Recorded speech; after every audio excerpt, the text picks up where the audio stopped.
নতুন উদাহরণ হলো, আমরা তো কোনোদিন দেখি নাই। আমরা কোন রাজনীতিবিদদের এই ধরনের পরিস্থিতি আমি দেখি, জনতার হাতে এইরকম ভাবে ঘেরাও হওয়া এবং লাঞ্ছিত হওয়ার ঘটনা আমি দেখি। এটাই প্রথম দেখলাম, এবং তারা কিভাবে উদ্ধার করে নিয়ে আসলো সেটাও প্রথম দেখলাম। এতখানি মানে উত্তেজিত হয়ে গিয়েছিল জনতা যে তাদেরকে ওই যে এপিসি ভেহিকল যেটাকে বলে, যেটা আর্মার্ড ভেহিকল, মানে আর্মির লোকেরা যেখানে কোন জায়গায় যুদ্ধে যাওয়ার জন্য এটা ব্যবহার করে থাকে, তো সেই ভেহিকলে করে তারা পালিয়ে আসছে। এটা এটা সবাই দেখেছে, সারা বাংলাদেশের লোক দেখেছে। আমি ফজলুল ভাই, অস্ট্রেলিয়া থেকে। জি ভাইয়া বলুন। আপনি স্যার বিভিন্ন সময় আমাদেরকে বলতেন যে মানুষের দেয়ালে পিঠ থেকে গেছে, সে এখন নিজেরই প্রচুর গড়ে তুলবে। এটা গোপালগঞ্জের পরিস্থিতি কি সেটা আপনি বলা যায়? সেটা গোপালগঞ্জে দুটোটাই সংমিশ্রণ হয়েছে। গোপালগঞ্জে তো আওয়ামী লীগ মনে করে, যেমন 32 নম্বরকে আওয়ামী লীগ সব গণতন্ত্রের আতুরঘর এবং আমাদের ওটা কি বলে স্বাধীনতার আতুরঘর আমরা চিন্তা করতাম। গোপালগঞ্জেও আমরা বঙ্গবন্ধুর জন্মস্থান এবং বঙ্গবন্ধু বেড়ে উঠেছে ওই গোপালগঞ্জে, এটাকে আমরা সবাই মানে অত্যন্ত গভীর ভাবে শ্রদ্ধা করি। সেই জায়গাটি, যে জায়গায় গোপালগঞ্জে বঙ্গবন্ধুর মাজারটি রয়েছে, বঙ্গবন্ধু যারা শুয়ে আছেন, ঘুমিয়ে আছেন, তো এই জায়গায় যে আঘাত করবে আর বলবে মুজিবাদ বাচ্চা, এটা তো সহ্য করতে পারেনি।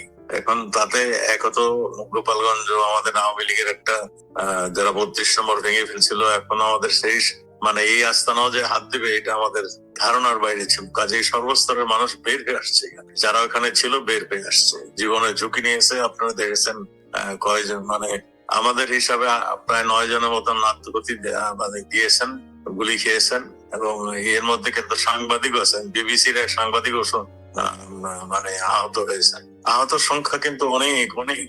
এরা নির্বিচারে গুলি করছে, প্রথম পুলিশ, তারপরে আর্মি দেখলাম নির্বিচারে গুলি করছে। আবার যে ডেড বডিটা পড়ে আছে তার উপরে আবার লাথি দিয়ে তাকে মৃত্যু নিশ্চিত করার জন্য দেখেছে। এগুলি সবই আপনি দেখেছেন। আমার কথাটা হলো যে এই দুর্বৃত্তদের কতখানি সাহস হয়েছে, মানে জাতির পিতার মাজার শরীফে যে সেইখানে যে আস্ফলন দেখানো, এটা মানুষের, আমাদের মানে সাধারণ মানুষের কাছে এটা সহ্যকর হয়নি, সেই জন্য বেড়ে আসছে। গোপালগঞ্জে যারা গিয়েছিল তারা কোন সরকারের মন্ত্রী উপদেষ্টা কেউ না, কোন এমন একটা রাজনৈতিক দল যেটা এখন নিবন্ধন হয় না, এবং ওইখানে যারা গিয়েছিলেন তারা প্রোটোকল পাওয়ার কথা না, কিন্তু তাদেরকে যেটা দেওয়া হয়েছে এটা কিভাবে সম্ভব হলো?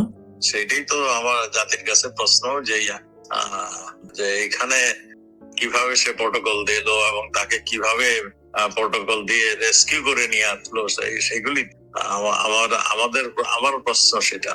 আমাদের তো একটা প্রোটোকলের নিয়ম আছে যে মন্ত্রী হলেই পায় না, কোথায় যাচ্ছেন, সেখানে কিভাবে যাবেন, সেগুলি একটা প্ল্যান দিলে তারপরে প্রোটোকল বাহিনী সেখানে যায়। এইখানে তারা মানে ইসেকে ধ্বংস করতে যাবে আর তার সেও প্রোটোকলের মাধ্যমে গিয়েছে। এখানেই রাষ্ট্রযন্ত্র যখন তাদেরকে ফেভার করছে, তাদের মানে অনুকূলে ব্যবহৃত হচ্ছে, তখন তার কিছু বলার থাকে না। আমরা শুনলাম যে পুলিশ হেডকোয়ার্টারে বসে নতুন দল তৈরি করার যে লোকগুলো, সেইগুলো ওখানে বসে, এবং ডিফেন্স হোম অ্যাডভাইজার এবং আরো কয়েকজন এখন অ্যাডভাইজার পদমর্যাদার লোক ওখানে বসে বসে নিয়ন্ত্রণ করেছে, হুকুম দিয়েছে এবং গুলি করার নির্দেশনা দিয়েছে। সেইভাবেই কিন্তু পরিচালিত হয়েছিল গোপালগঞ্জের অপারেশন। এবং ছবিটা সবাই দেখলো, তারাই শেয়ার করেছে ছবিটা। তারা ওইখানে বসে বসে স্ক্রিনে সব অ্যাঙ্গেলের ছবি আসছে, সেখানে ভিডিওগুলো আসছে, সেখানে মনিটর করছে এবং সেখান থেকে নির্দেশ দিচ্ছে তারা। হ্যাঁ, সেটাই আমি সেখানেই বলছি যে একটা সাধারণ রাজনীতিবিদ এখন রাজনীতির প্ল্যাটফর্মে তারা এখনো আসেনি অফিসিয়ালি, মানে তাদেরকে যদি প্রোটেকশন দিয়ে থাকে তাহলে তো আমার প্রশ্ন সেই জায়গায়। এবং গোপালগঞ্জ থেকে বেরিয়ে গিয়ে তারা প্রেস কনফারেন্সে বলেছে যে তাদেরকে যে নিরাপত্তা গ্যারান্টি দেয়া হয়েছিল, গোয়েন্দারা বলেছিল এই পথে যাবে, ওই পথে যাবে না, সমস্ত জানার পরেও তারা সেইভাবে গিয়েছে, তারপর ওই পরিস্থিতিতে পড়েছে। মানে তারা এই ধরনের প্রোটেকশন পেয়ে আসছে সবসময়। হ্যাঁ, সেটা তো দেখছেনই, আপনি তো সবই জানেন। এবং মানে এখন এরা তো রাষ্ট্রীয় ক্ষমতা মানে পুরোপুরি অন্যায় ভাবে ব্যবহার করে মানে তারা তার কাভারে তারা চলছে। এখন উল্টো বলছে কোনো ভেতরে কোনো সমস্যা ছিল কিনা, গোয়েন্দা ব্যর্থতা ছিল কিনা, মানে ওইখানে আরো কিছু লোকজন চাকরি যাবে বা ট্রান্সফার হবে সেখান থেকে। তো দিবেই। আর যে শুনলাম 144 দিয়েছিল রাত্রে, কারা এই ঘটনা একটু ঘটেছে, পুলিশ না আর্মির সঙ্গে ছিল তো আমি জানি না। আমি ওই সোশ্যাল মিডিয়ার মাধ্যমে দেখলাম মানে গুলির শব্দ শোনা যাচ্ছে এবং ওইখানে শত গুলির শব্দ শোনা যাচ্ছে। কি হয়েছে রাত্রে এটা এখনো আমি সঠিক ভাবে রাতে আমাদের ওখান থেকে জানিয়েছে, যারা আমাদের লোকজন জানিয়েছে, রাতের বেলা গ্রামে গ্রামে অভিযান চালিয়েছে সেনাবাহিনী, এবং নিরীহ লোকজন, এমনি তো নাই, পুরুষ লোকজন নাই, নিরীহ বাকি যে যেখানে ছিল তাদেরকে তার সে কিন্তু ধরে এনেছে। হ্যাঁ, তাই তো শুনলাম। একজন বলতেছে তার বাবা মসজিদে আজান দেয়, সে বের হয়েছে দেখার জন্য, তাকেও আরেকটা ব্যাপার, আপনি তো স্বরাষ্ট্রমন্ত্রী ছিলেন দীর্ঘদিন, এই সাজোয়া যান, সেনাবাহিনীর সাজোয়া যানের ভেতরে করে রাজনীতিবিদদের এখানে ভেতরে ঢুকিয়ে তাদেরকে বের করে নিয়ে যাও, এটা কোনো উদাহরণ আছে বাংলাদেশে? এটা তো নতুন উদাহরণ হলো, আমরা তো কোনোদিন দেখি নাই। আমরা কোন রাজনীতিবিদদের এই ধরনের পরিস্থিতি আমি দেখি, জনতার হাতে এইরকম ভাবে ঘেরাও হওয়া এবং লাঞ্ছিত হওয়ার ঘটনা আমি দেখি, এটাই প্রথম দেখলাম। এবং তারা কিভাবে উদ্ধার করে নিয়ে আসলো সেটাও প্রথম দেখলাম। তো সেই ভেহিকেলে করে তারা পালিয়ে আসে। আরেকটা ঘটনা সবার অবাক করেছে, এবার যাওয়ার গোপালগঞ্জে যাওয়ার আগে আর্মির পেজ থেকে কিছু ভিডিও ডাউনলোড করা হয়েছে, তুমি কে আমি কে রাজাকার, এই বিষয়গুলো কিভাবে দেখেন সেটা? এইটা নাকি আমি যতটা খবর পেয়েছি, এটা মানে আমাদের প্রধান উপদেষ্টার অফিস থেকে একটা এই যে ডকুমেন্টারি বানিয়ে একটা বানিয়ে সব শুধু আর্মি নয় সবাইকে দিয়ে দিয়েছিল, যেগুলো প্রচার করতে, নৌবাহিনী বিমান বাহিনী সবাইকে। হ্যাঁ, সবাইকে দিয়েছিল এটা প্রচার, এবং তারা আইএসপিআর এর মাধ্যমে এটা প্রচার করেছে, আমরা দেখেছি। আমিও তো আইএসপিআর টা দেখে আমি আশ্চর্য হয়েছিলাম যে সাধারণত সেনাবাহিনী তাদের নিজস্ব কোন ইনফরমেশন থাকলে সেটা ওই আইএসপিআর এর মাধ্যমে পাঠায়, কিন্তু এই ধরনের একটা রাজনৈতিক নিউজ প্রচার করছে, এটা আমি এই প্রথমেই দেখলাম। থ্যাংক ইউ অরুণ। হ্যাঁ, এটা আরেকটা ব্যাপার, আপনি দিল্লি গিয়েছিলেন নাকি প্রাইম মিনিস্টার শেখ হাসিনার সাথে দেখা করার জন্য? আমি মাননীয় প্রধানমন্ত্রীর সঙ্গে এইবার আমি দেখা করিনি। এইবার আমি গিয়েছিলাম কয়েকজন সাংবাদিক, কয়েকজন মানে রাজনীতিবিদদের সঙ্গে দেখা করতে, এবং সবাই আমি দেখেছি বাংলাদেশের জন্য তারাও কিছু করতে চায়। তারাও মানে এই যে ঘটনাগুলি ঘটতেছে এইগুলি তারা অনেকেই হয়তো পূর্ণাঙ্গ ভাবে জানতেন না। আমি ঘটনায় কোথায় কি হচ্ছে সবই তাদেরকে জানিয়েছি। তারা সবাই বাংলাদেশের জন্য আগের থেকেও করার মানে বাংলাদেশ ফিরে যাক এটা তারা বিশ্বাস করেন, এবং তারা সেই অনুযায়ী মানে চিন্তা ভাবনা করছেন। এটাই আমি তাদের কথাবার্তার মাধ্যমে যেটা শুনলাম। এই আয়োজনটা কারা করেছিল? না, আমি নিজে থেকে গিয়েছি। এটা ভারতীয় কোন সাংবাদিকেরা? আমি তো 10-12 জনের সঙ্গে কথা বলেছি, শুধু সাংবাদিক না, আমি বিভিন্ন রাজনীতিবিদদের সঙ্গে কথা বলেছি, মানে যারা নাকি মানে ওটারে কি বলে জনগণের সঙ্গে সবসময় মিলেমিশে থাকে, তাদের সঙ্গে দেখা করেছি।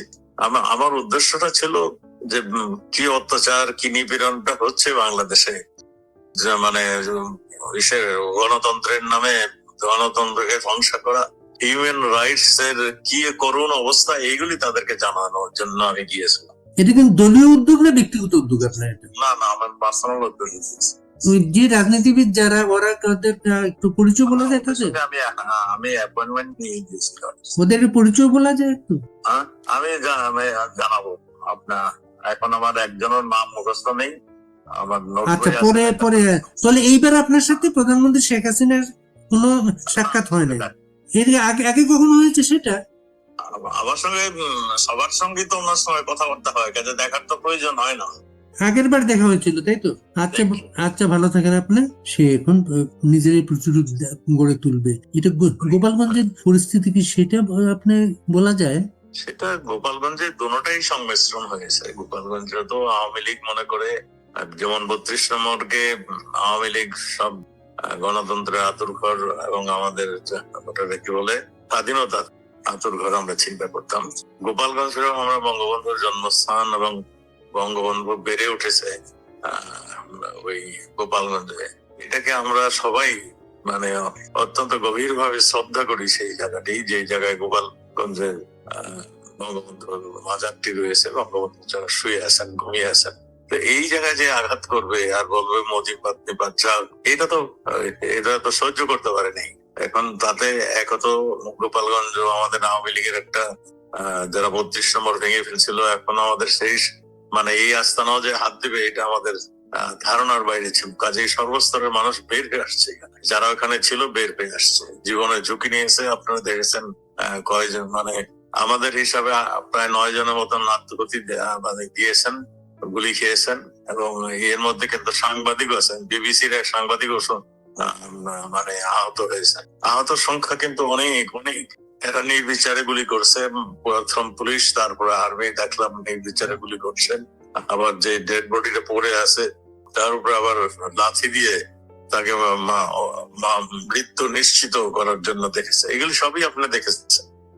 আমার কথাটা হলো যে এই দুর্বৃত্তদের কতখানি সাহস হয়েছে মানে জাতির পিতার মাজার শরীফে যে সেইখানে যে আস্ফলন দেখানো, এটা মানুষের, আমাদের মানে সাধারণ মানুষের কাছে এটা সহ্যকর হয়নি, সেই জন্য বেরিয়ে আসছে। গোপালগঞ্জে যারা গিয়েছিল তারা কোনো সরকারের মন্ত্রী উপদেষ্টা কেউ না, কোনো এমন একটা রাজনৈতিক দল যেটা এখন নিবন্ধন হয় না, এবং ওইখানে যারা গিয়েছিলেন তারা প্রোটোকল পাওয়ার কথা না, কিন্তু তাদেরকে যেটা দেওয়া হয়েছে এটা কিভাবে সম্ভব হলো? সেটাই তো আমার জাতির কাছে প্রশ্ন, যে এখানে কিভাবে সে প্রোটোকল দিল এবং তাকে কিভাবে প্রোটোকল দিয়ে রেস্কিউ করে নিয়ে আসলো, সেগুলি তো আমার প্রশ্ন। সেটা আমাদের তো একটা প্রোটোকলের নিয়ম আছে যে মন্ত্রী হলেই পায় না, কোথায় যাচ্ছেন সেখানে কিভাবে যাবেন সেগুলো একটা প্ল্যান দিলে তারপরে প্রোটোকল বাহিনী সেখানে যায়।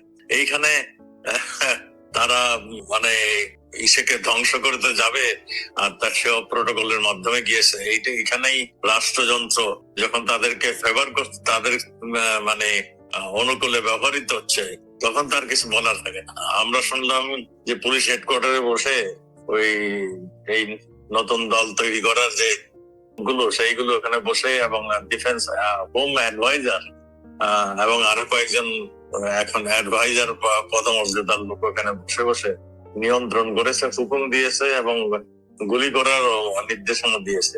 সেইভাবেই কিন্তু পরিচালিত হয়েছিল গোপালগঞ্জের অপারেশন। এবং ছবিটা সবাই দেখলো, তারাই শেয়ার করেছে ছবিটা। তারা ওইখানে বসে বসে স্ক্রিনে সব অ্যাঙ্গেলের ছবি আসছে, সেখানে ভিডিওগুলো আসছে, সেখানে মনিটর করছে এবং সেখান থেকে নির্দেশ দিচ্ছে তারা।